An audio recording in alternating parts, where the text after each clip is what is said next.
বিদেশি রেসিপিতে দেশি ছোঁয়া লাগিয়ে নিজেদের মতো করে বাড়িতে থাকা উপকরণ দিয়ে আমরা যদি এই রকম নাস্তা বানিয়ে নিতে পারি কেমন হয়। নমস্কার বন্ধুরা, আমি আলপনা সিম্পলের টেস্টিতে আপনাদের সবাইকে স্বাগত। আজকের আমি শেয়ার করব একটি নতুন নাস্তা রেসিপি। আমার চ্যানেলে নতুন বন্ধু হলে আমার চ্যানেলটিকে সাবস্ক্রাইব করে পাশে থাকার অনুরোধ রইল। অলরেডি যে বন্ধুরা আমার পাশে আছেন তাদের অনেক অনেক ধন্যবাদ। নাস্তা বানাবার জন্য এখানে আমি সেদ্ধ করে রাখা একটা আলু নিয়েছি। আলু আগের থেকে সেদ্ধ করে ঠান্ডা করে ছাড়িয়ে রেখেছি। এখন আমি গ্রেট করে নেব। আলুটা আমি গ্রেট করে নিচ্ছি। আপনারা চাইলে হাত দিয়ে চটকে নিতে পারেন বা ম্যাশার দিয়ে ম্যাশ করেও নিতে পারেন। আলুটা আমি গ্রেট করে নেওয়ার পরে দিয়ে দেব একটা ডিম ভেঙে, আর দিয়ে দেব স্বাদ অনুসারে লবণ, চিলি ফ্লেক্স দেব হাফ চায়ের চামচ, সাদা তেল দেব 1 টেবিল চামচ, কিছুটা ধনিয়া পাতা একেবারে কুচি কুচি করে কেটে দিয়ে দিলাম। দিয়ে দেব গরম মশলার গুঁড়ো 1/4 চামচ। ভালো করে মিশিয়ে নেব। গরম মশলার গুঁড়ো এই জন্য দিয়েছি যাতে ডিমের কাঁচা গন্ধটা না থাকে। আদা রসুন পেঁয়াজ আমি কিছু দিচ্ছি না, আপনারা চাইলে কিন্তু দিতে পারেন, কোনো অসুবিধা নেই। এই মিশ্রণটার মধ্যে আমি দিয়ে দেব ময়দা। যতটা ময়দা লাগবে ততটা ময়দা দিয়ে দেব। যতক্ষণ না একটা ডো তৈরি হওয়ার মতো হচ্ছে ততক্ষণ ময়দাটা দিতে হবে। এই ময়দাটার ঠিক মাপ বলা যাবে না, আগের থেকে যতটা লাগবে দিতে হবে। আরও একটু লাগছে, আমি দিয়ে দিলাম।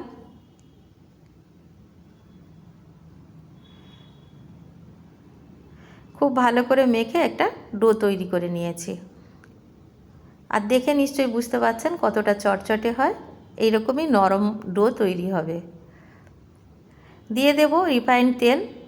ডোয়ের গায়ে ভালো করে রিফাইন্ড তেল মাখিয়ে রেখে দেব, তাহলে আর চটচট করবে না। ঢাকা দিয়ে রেখে দিচ্ছি। কোনো সময়ের ব্যাপার নেই, আপনারা সাথে সাথেও বানাতে পারেন। এখানে আমি গ্যাস জ্বালিয়ে ফ্রাইং প্যান বসিয়ে 1 টেবিল চামচ রিফাইন্ড তেল দিয়েছি। এখানে আমি স্টাফিং বানাবার জন্য নিয়ে নেব। কাঁচা লঙ্কা আমি একটা দিয়েছি কুচিয়ে, আর একটা ছোট পেঁয়াজ কুচি দিয়েছি। আপনারা চাইলে লঙ্কা পেঁয়াজ দুটোই পরিমাণ বাড়াতে পারেন। একটু নাড়াচাড়া করে নেব। এখানে আমি নিয়েছি আলু একটা বড় সাইজের গ্রেট করে ধুয়ে নিয়েছি, গাজর দুটো ছোট সাইজের নিয়েছি গ্রেট করে, আর ক্যাপসিকাম নিয়েছি 50 গ্রাম কুচিয়ে, ছোট ছোট করে কুচিয়ে নিয়েছি। সবগুলো আমি একসাথে দিয়ে দিয়েছি। দিয়ে একটু নাড়াচাড়া করব প্রথমে। এই পর্যায়ে গ্যাসের ফ্লেম হাইতে আছে। ভালো করে মিশিয়ে নিয়ে দিয়ে দেব লবণ। স্বাদ মতো লবণ দিয়ে দিতে হবে। অনেকটা কমে যাবে, সেই জন্য লবণটা একটু বুঝে দিতে হবে। ভালো করে মিশিয়ে নিয়ে ঢাকা দিয়ে 3 মিনিট লো ফ্লেমে রেখে দেব।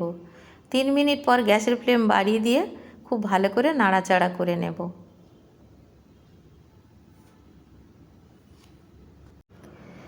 যতক্ষণ না ময়েশ্চারটা কমে যায় ততক্ষণ কিন্তু আমাদের নাড়াচাড়া করতে হবে। এইভাবে নাড়াচাড়া করতে করতে অনেকটা কমে যাবে। ম্যাগি মশলা দিয়ে দিলাম 1 চায়ের চামচ, আর কিছুটা ধনিয়া পাতা ছিল দিয়ে দিলাম, কুচনো ধনে পাতা। আপনারা চাইলে দিতে পারেন, নাও দিতে পারেন, ছিল বলে দিয়ে দিলাম। ধনিয়া পাতা যদি পছন্দ না করেন আপনারা ডোয়ের মধ্যেও দেবেন না, আর স্টাফিংয়ের মধ্যেও দেবেন না। ধনিয়া পাতা ছাড়াও এই রেসিপি ভালো খেতে হবে।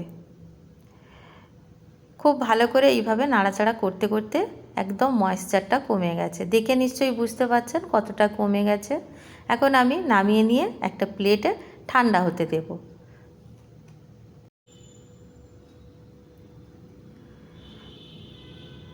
একটু খেলিয়ে দেব যাতে তাড়াতাড়ি ঠান্ডা হয়ে যায়। ততক্ষণে আমি ডো দেখব কেমন হয়েছে। ডোটা নিশ্চয়ই দেখে বুঝতে পারছেন কতটা সুন্দর হয়েছে।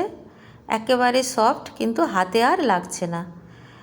তেলটা দিয়ে রাখলে হাতের মধ্যে আর চিপকাবে না। আর খুব সফট একটা ডো তৈরি হয়েছে। এখন আমি লেচি করে নেব।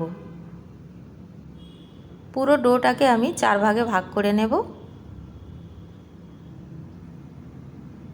সমান করে 4টে ভাগ করে নেবার পরে একটা লেচি নিয়ে আমি একটু ময়দা দিয়ে একটা রুটি মতো বানিয়ে নেব।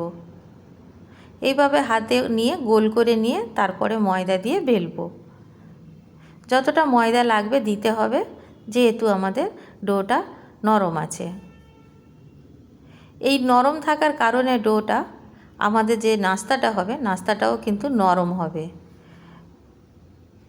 এই রকম রুটির মতো, মোটা বলেন পাতলা বলেন, এই রকমই হবে। খুব বেশি পাতলা করলে ছিঁড়ে যেতে পারে বা ফেটে যেতে পারে, আর যদি বেশি মোটা করেন তাহলে কাঁচা থেকে যেতে পারে। মাঝামাঝি একটা বানিয়ে নিয়ে এইভাবে ছুরি দিয়ে দুভাগ করে নেব। এখন আমি পুরগুলো দিয়ে দিচ্ছি। স্টাফিংগুলো দেওয়ার পরে আমি ফোল্ড করে নেব।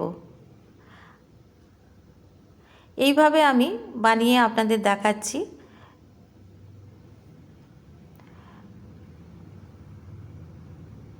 এইভাবে কাঁটা চামচ দিয়ে এভাবে ধারে দিলে লক হয়ে যাবে আর খুলে যাওয়ার সম্ভাবনা থাকবে না।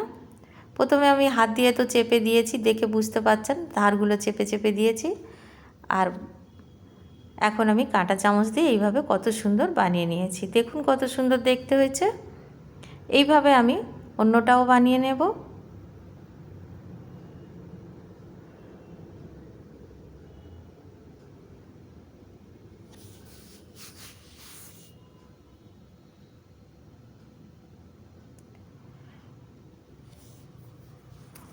হাতের কাছে যদি কাঁটা চামচ না থাকে শুধু হাত দিয়েও চেপে দিলে হবে, তাহলে এই ডিজাইনটা আসবে না। আর আপনারা নইলে চামচের উল্টো দিকটা, যে দিকটা আমরা ধরি সেই দিকটা দিয়েও এইরকম বানিয়ে নিতে পারেন। এইভাবে আমি দুটো বানিয়ে রাখলাম। আমি আরও দুটো আপনাদের দেখাচ্ছি যেভাবে সাধারণত বানানো হয়। সাধারণত আমরা লক করার জন্য একটু জল হাত দিয়ে দিই সব দিকটা হালকা করে। আমি খুবই অল্প অল্প দিচ্ছি, কেন কি জল দেওয়ার প্রয়োজন দেখছি না। আপনাদের যদি মনে হয় যে খুলে যেতে পারে তাহলে কিন্তু আপনারা ধারে একটু জল হাত দিয়ে এইভাবে দিয়ে তারপরে লক করবেন। যেহেতু নরম ডো সেই জন্য আমরা জল দেওয়ার প্রয়োজন দেখছি না, এমনিতেই লকড হয়ে যাবে। আর এইভাবে কাঁটা চামচ দিয়ে যদি আমরা চেপে দিই তাহলে আর খুলবার সম্ভাবনা থাকবে না। তাহলে বন্ধুরা ভালো মতো গড়ে নিয়েছি, আপনারা নিশ্চয়ই বুঝতে পেরেছেন। একইভাবে আমি সবগুলো গড়ে নিয়েছি। গ্যাস জ্বালিয়ে আমি কড়াই বসিয়ে দিয়েছি।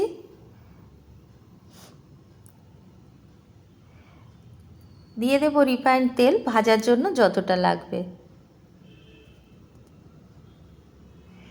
ডিপ ফ্রাই করব, সেজন্য তেলটা একটু বেশি করে দিতে হবে। আর স্ন্যাক্সগুলো বেশ বড় বড় আছে, সেই জন্য একটু বেশি তেল দিয়ে ভাজতে হবে। দুটো করে আমি ভেজে নেব। দুটো দিলে একটু নাড়তে অসুবিধা হবে, নাড়তে চাড়তে। একটা করে দিলে ভালো। আমি প্রথমে দুটো দিয়েছি, তাই দুটোকেই আমি নাড়াচাড়া করে ভেজে নেব। দেখুন কতটা ফুলে যাচ্ছে। মিডিয়াম আঁচে ভাজতে হবে, তাহলে খুব ভালো ভাজা হবে। আর এই রকম যখন একেবারে গোল্ডেন ব্রাউন হয়ে যাবে তখন কিন্তু আমরা তুলে নেব। আমি প্রথম ব্যাচটা এইভাবে তুলে নিচ্ছি ভেজে। আপনারা চাইলে আরেকটু বেশি করে মশলা দিয়ে চটপটা বানিয়ে নিতে পারেন। আমি এইভাবে সবগুলো এখন ভেজে তুলে নেব। আমি একটু হালকাভাবে বানাচ্ছি, খুব বেশি মশলা দিইনি। আপনারা কিন্তু বেশি ঝাল মশলা পছন্দ করলে দিতে পারেন, খেতে আরও বেশি টেস্টি হবে। সবগুলো আমি ভেজে নিয়েছি। আমি এখন একটা ভেঙে দেখাবো। এটা ভীষণই গরম, হাত দেওয়া যাচ্ছে না। আমি আগে যেগুলো ভেজেছি সেইগুলোর থেকে একটা ভেঙে ভিতরটা কেমন হবে দেখাচ্ছি। দেখুন এইরকম দেখতে হবে। বাড়িতে যদি ট্রাই করেন কমেন্ট করে জানাবেন। রেসিপি যদি ভালো লাগে লাইক করবেন, শেয়ার করবেন। নতুন বন্ধু হলে সাবস্ক্রাইব করতে ভুলবেন না যেন। আজকের এই পর্যন্ত, দেখা হবে পরের ভিডিও নতুন কোনো রেসিপির সঙ্গে। সুস্থ থাকবেন, ধন্যবাদ, নমস্কার।